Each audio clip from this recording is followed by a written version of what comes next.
All right, 97.7 Outlaw Radio FM listeners, you already know what time it is. We are back here with the Imperial Brothers, live on the line, hip-hop pioneering group. And I have to ask you guys, man, how are you guys doing this evening? Doing real good. Doing good. Doing good. Surviving. All good. That's the best way to be, you know what I mean? I don't know how it is out there in New York, but we got a scorcher down here in Canada going through a heat wave. So we're definitely feeling the effects of summer right here down in the Great White North. Yeah, it's the same thing in New York too, but we kind of spread out though. We spread out right now. Yeah. But I want to dive right into this interview, guys, and I got to ask you guys, because obviously, you know, as we already know, you guys are the Imperial Brothers, but you guys are also separate artists as well, man. So I have to ask you guys, what made you guys both decide to get into the music industry initially? Like, where did you guys both get your starts? Well, I'll go first. I went to a show by the Funky 4+1. I'm pretty sure you heard of them. Oh yeah. And I kind of snuck out the house when I was younger, and I went to the concert. I saw them performing, and I saw like Lil Rodney C and KK on stage, and I decided that's what I want to do. And here we are now. So, but that's where my inspiration came from. Okay. That's the stuff. Yeah, well, so G-Rock, my inspiration actually began with the mixtapes, listening to With the Whip and Gotta Rock, the Fantastic Five, and then I got to do some home recording with my man Tito from Fearless. We did some mixtapes together, and from there, Street L and Ice and Rhymes, you know, they recruited me. And here we are. Yeah, pretty much. We connected the Bronx and Manhattan together. And I gotta ask as well, because obviously, as we already know, like, you guys are the Imperial Brothers, you know what I mean? I gotta ask, how did you guys actually get together as a group? Because I remember as well back in the day, you guys were also called the Imperial Four. Like, what made you guys decide to take away that name and just call yourselves the Imperial Brothers? Well, what happened was, yeah. But, I mean, honestly, what happened was we kept adding different members, and some members would go, some members would stay, and we kept, like, just replacing people. So I said, you know what? Just to avoid that, you know, Prince Master Rhymes came up with the idea, like, look, let's just be the Imperial Brothers in case anybody leaves, in case anybody comes or stays or whatever. So it just wouldn't matter after that. So, you know, I mean, that's the way we felt. We felt like brothers anyway. So we just said, let's call ourselves the Imperial Brothers. And that's how that happened. And I gotta say, that's definitely a smart thing to do, you know what I mean? Like, because like you said, if people are coming and going, man, it's good to leave it at the Imperial Brothers. Exactly. But I gotta ask, I gotta ask, what's the story behind that group, though? Like, how did you guys initially meet, like, all together as the Imperial Brothers? Well, this is L. It started, I was at a summer youth job online, and now Gene's calling. So I was online at a summer youth job, and Ice was online. Mr. Ice was online, rest in peace. And we were just talking on the line, and he said he wanted to start a rap group. And I was like, okay. And then, you know, we started hanging out with each other. Then after that, he said, I want to introduce you to somebody. So one of my other friends that raps, and I met Prince Master Rhymes, another member. So the three of us, you know, we were hanging out. We just hanging out in the street, just talking about doing this. We didn't really start doing it yet. And then at the time, G-Rock, who's on the phone right now, he was rapping on where I lived at. We lived in Manhattan. So I just had the idea in my head, like, damn, you know, G-Rock is nice. He's ill with that mic device. So I said, damn, that would just make the thing whole. It'd be better if he would be down with us. So that's pretty much what happened. So after I talked to them, and I said, look, there's a cat that lives in my projects that we need to recruit because, I mean, he's just still on this microphone. And then they met him, and that was it. And then after that, you know, we put down Mean Gene, aka Cheddar, and that's where we was at. So that just completed the group right there. Yeah. And also as well, you guys are actually original members of Cutting Records. I was wondering, how did yourselves and that record deal come to be? And of course, what was it like being signed to that imprint so early on? Oh, you can answer that. Yeah, this is OG Rock. Yeah, that was, that happened to a mutual friend, Jerry Calise, who produced under the name Hashim, who actually was a friend of ours growing up, more elder than myself, but we actually grew over the years, and he knew Aldo. Well, we all knew Aldo, the president of Cutting Records. You know, he grew up with him.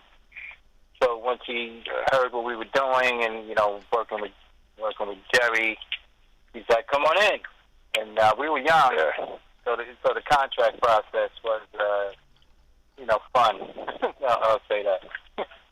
Yeah, we were kind of underage and we really didn't understand it, so we just dove in head first and just started doing music. So, and that was it. And I gotta say as well, man, a lot of your label mates were legendary individuals as well, man. Like, Cutting Edge was a really big label back in the day, man. It must have been just surreal to have such a major record deal as a teenager. Most teenagers are going out partying, hanging with their friends, but you guys were making masterpieces that people still love to this day. Yeah, we didn't understand what we were doing. We were just still young, so we just like, okay, we got a record deal. Like, so what? And we did it. years later, we kind of understood, like, damn, and we didn't know it was like that. You know what I mean? So, yeah, we went out in the park when it all. Yeah, we started in the parks, and then it went to that, and it was like, all right, this is something new for us. But that's when the money started coming into play, and things got serious. And also as well, in the early 80s, you guys actually had the opportunity to perform at shows and park parties with the legendary Dougie Fresh. I have to ask you, what was that experience like? And of course, what was it like just performing alongside Dougie? Well, Dougie Fresh, what we used to do, we used to do these outside shows, and he used to just walk across the bridge and come perform. So it was like everybody was pretty much getting their start. And we didn't know how serious it was. Like, Dougie Fresh used to always come to the shows outside and do the beatbox. And people would just rap over his beatbox. But we didn't know how big it was going to be. Everybody was, like, pretty much young and just starting out. So that kind of, like, that's where it all started at. Yeah, but when he came, he did tear the park down. So, he damn sure did. They was waiting for him. So, yeah. Yeah.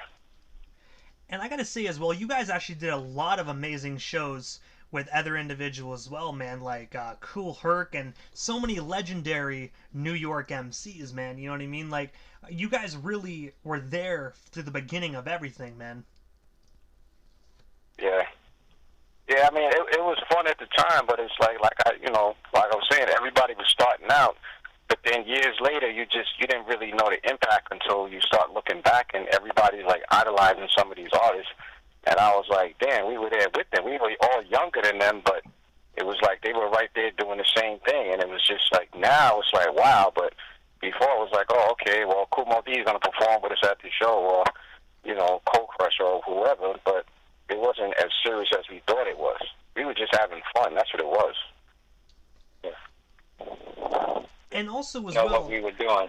Go ahead, I'm sorry. Oh, no, it's all good. My apologies on that. But I was going to say, in 1984, you guys actually brought out the first 12-inch, first 12-inch form titled "We Came to Rock" on Cutting Edge Records. I have to ask you, what's the story behind that iconic 12-inch? And of course, like, is it still circulating the net to actually be listened to today, whether it's streaming wise, or of course, like, is there any vinyl still able to be purchased? Matter of fact, yeah, this is L. I just spoke to someone who he said he just bought the vinyl for like $25, and I was like, you paid $25 for that? But I mean, people still love the record, and we appreciate it. That's nice, But that was when we were young teens, we just starting out, so we really didn't understand. But they really loved that record, and it was like that was like the biggest record we had outside of performing in the parks.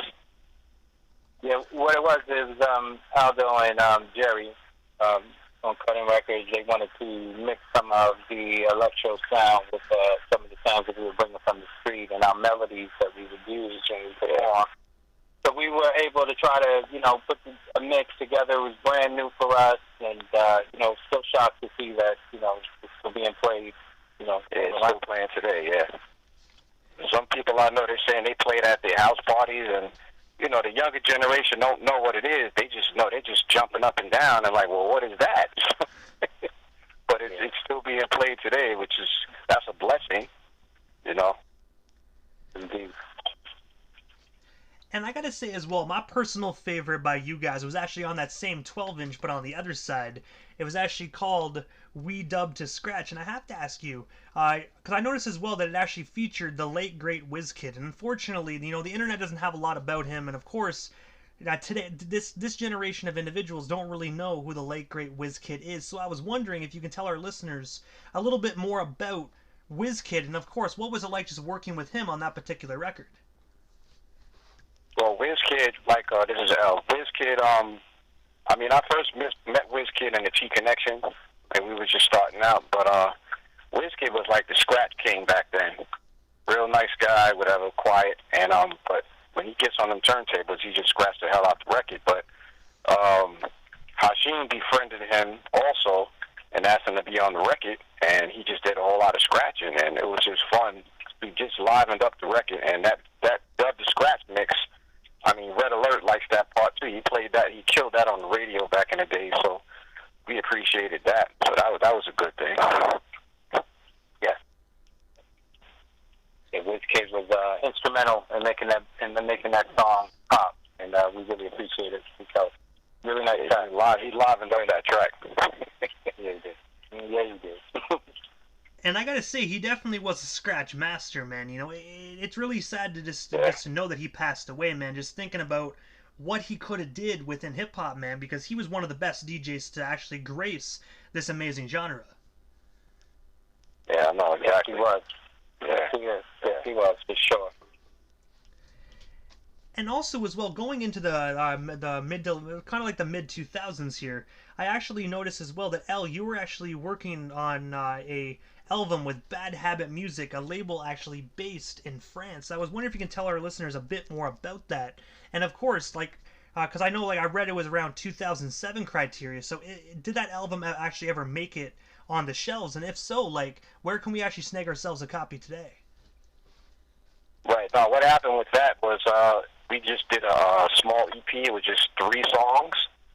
And the 3 songs, they were released. It was a small EP.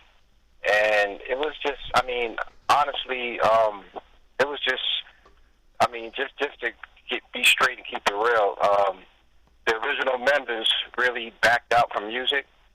And I pretty much did that on my own. So I recruited someone to get on the records with me. And, that relationship didn't work out. So, and I knew that the original members were ready to come back after a few years. So I just did the deals. I did a few shows, whatever. And I was just waiting for all the other members to be ready. Everybody had life obstacles and contracts, and people didn't want to deal with that at that time. So basically, that was just a small EP that I did, and I got some help from someone else on the records. But, here we are now.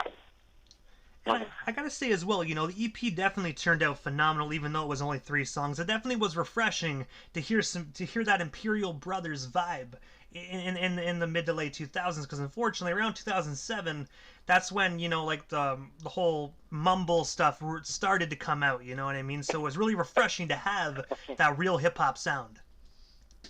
Yeah. So true. But unfortunately, I wish it waiting would for go the back, original though, members to resurface, but they weren't ready. Everybody was going through life obstacles, and I knew it'd just be a matter of time before we all reunite and get back and make some real music again. And also, as well, man, in 2018, you guys were actually featured on the Ain't No Killin' remix alongside Block Poet. I was wondering, can you tell our listeners give our listeners a bit more insight behind that phenomenal remix? And of course, what was it like just working alongside Block Poet? Oh, Black Poet is cool. He's one of the artists in the streets right now, and it was just a good thing to get on the record with him. And I think Red Venom is on the record, So it's pretty much like we just all collaborated together and just, I think we made like 3 versions to it. So, the record did pretty good. It played in Japan a few times in rotation. So it's like 3 different versions of it. So it did pretty good. But I mean, we got a whole bunch of new stuff now. Like the original members, like we have almost like 2 albums done. We're just trying to figure out which songs to pick and which songs to put out, because we don't want to disappoint anybody and just put out bullshit like a lot of stuff that you hear now. So we just want to be real careful what we put out first or whatever. So that's pretty much the way it's going right now. And I gotta ask as well, because I do know, like, you guys are hip-hop pioneers and whatnot, but do you guys think you're actually going to be putting out some hard copies for the old school listeners? Because I do know when some individuals put out music now, they just do it strictly digital because that's what everybody wants. But do you guys have any plans to produce any hard copies? Yeah, I just was on the phone with a label in, I think they're in Germany, and they want to do a deal, and they said that they want to put out like some vinyls alongside of the digital and the streams. And I said, okay, well, so be it. That's just for the DJ. DJs love that, but that's basically what we were talking about. Is everybody is going digital and streaming now? They don't want to even press up any copies anymore. And I gotta say though as well, in my personal opinion, that's kind of sad in my opinion, because I personally love CDs. The feeling of being able to hold the record or hold the CD and read the credits and the thank you notes, it helps you feel closer to the music you're listening to. Like, if I want to hold my phone, I'll hold my phone and I'm gonna be on Instagram. But at the same time, I want to be able to hold that CD. I'm with you on that. I'm definitely with you on that. But also as well, guys, the new generation's killing it though. I agree with that. The new generation definitely is killing it. But hopefully they pick up a CD and they actually kind of appreciate what we actually appreciated. But, I guess we can dream. Maybe it will happen. Yeah. Everything catches on again. But also, on September 28th of 2019, you guys actually performed at the 46 Years of Hip Hop event hosted by DJ Chuck Chillout and other hosts as well. I was wondering, what was it like being featured on that monumental event? Because that just that card was phenomenal. It had you guys and tons of other hip hop legends. Right. No, that was fun. That was fun. I think that was the 46th anniversary. And I was outside. It was a fun thing, and we did it, and got to see a lot of old friends. But now it's a new thing, so we're just trying to get this thing rolling, because a lot of things are opening up now. We ready to hit this stage again, so we're just getting the right stuff together so we can hit them. And also as well, guys, this year in 2021, you actually dropped a brand new joint. It's one of your most recent releases titled In Your Face, which I'm actually going to be playing right here live on the radio station directly after this interview. But I was wondering if you can give our listeners a little bit more insight on this phenomenal song, and what can they expect when they hear it if they haven't already listened to it already. Well, that record In Your Face, I did that by myself like about 2 years ago. And this is L, and I was just holding it off to release it. Like, I really didn't want to release it, but I just said, it's just sitting around collecting dust just to get it out of the way, because, me and the whole team, Imperial, we've been working on so much new stuff that I said, let me just get this out the way, being that it's done, and just get it out the way and just put it out, and, that now we got that to the side, so now I can concentrate just on strictly what we're doing. And I gotta say as well, though, it is a phenomenal song. I've been listening to it. It's been on my playlist nonstop. I've been jamming to it in the car, so I already know what these listeners are actually about to get themselves into. And I gotta say, it's absolutely a phenomenal record. I'm definitely looking forward to hearing some more brand new Imperial Brothers very soon. Oh yeah, I can't wait. I'm excited about it, and always, as he sends me a lot of this music, and I'm hearing his lyricism, I'm like, he stepped his game up, and so that makes me step my game up, and that's why you're going to get some good stuff from us. The brothers, back, we love it, yeah. And I gotta say, us fans, we definitely love it as well. It's good to have you guys back, because I gotta say, hip-hop needs you guys.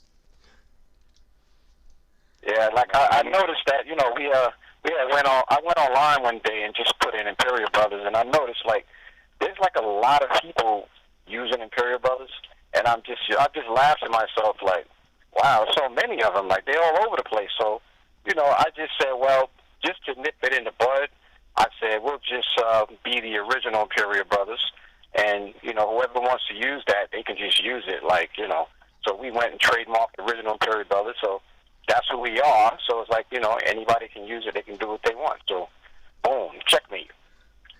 Take it as a compliment. Move on. Exactly.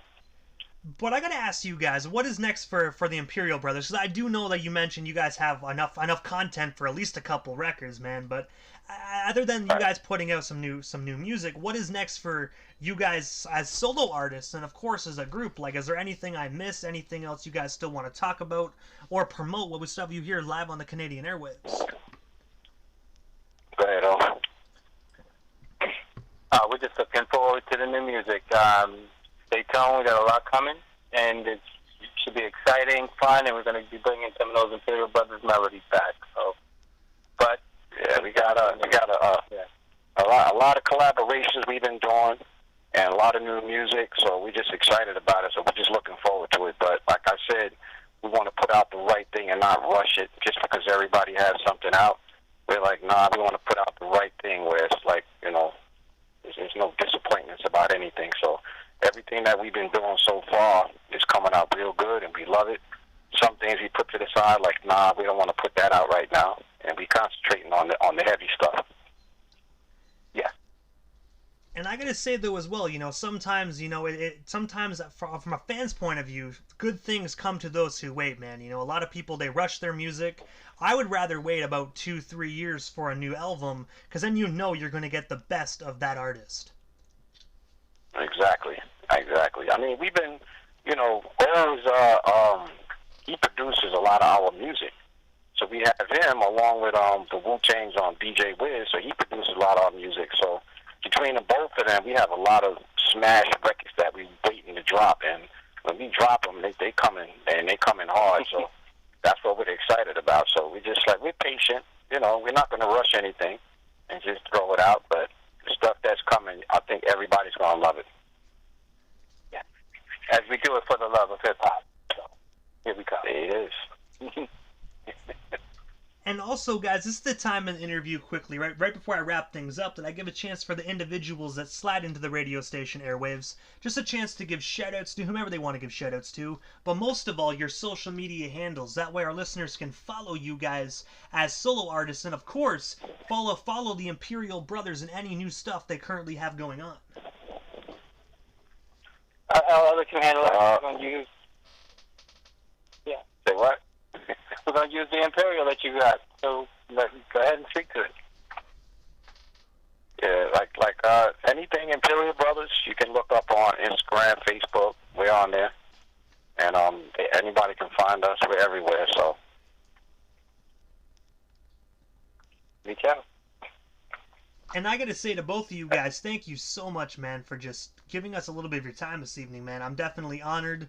And I'm definitely honored and privileged, man, to welcome one of the best hip-hop groups to ever graced East Coast hip-hop, man. So thank you for giving us a little bit of your time. And hopefully down the line, we can definitely make this happen again sometime soon. Because I know I only touched base on a sliver of your guys' legendary careers this evening. Can't thank you enough. Anytime, man. Yeah, can't thank you enough. Anytime. You guys are most certainly welcome. Most definitely have yourselves a wonderful night. And again, guys, thank you so much. All right. Thank you. Thank you. All right, peace.